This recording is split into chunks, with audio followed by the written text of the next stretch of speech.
Minimum 2 lakh रुपये पगार असतात, मात्र केवळ माझ्या मांगाचं घर मंजूर झालं पाहिजे, माझ्या माता कुळातील लोकांचं घर मंजूर झालं पाहिजे या उद्देशाने बाहेर पडलेला या ठिकाणी आम्ही आंदोलन करत असताना मला कुठं आमदार खासदार किंवा मंत्री होण्यासाठी नाही, कारण ही आमदारकी खासदारकी माझ्या समाजाच्या पायाची धूळ देखील नाही, त्यामुळे मला त्या भानगडीत पडायचंच नाही।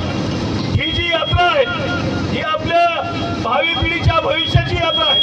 आमची मुलं मुली कलेक्टर कमिशनर झाली पाहिजेत या स्वप्नासाठी ही यात्रा आहे। माझी आपल्या सगळ्यांना विनंती असेल की एक दिवस मांगासाठी भावी पिढीच्या भविष्यासाठी असा जयघोष करत रोज रस्त्याने फिरू देऊ नका। अनेक वेळा अनेकांसाठी आम्ही फिरलोय, अनेक वेळा अनेकांसाठी नाही तिथं गेलोय। एक दिवस मात्र आपल्या भावी पिढीसाठी या ठिकाणी आपण 13 तारखेला नागपूरला या एवढीच विनंती करतो आणि या ठिकाणी थांबतो। सर्वांना क्रांतिकारी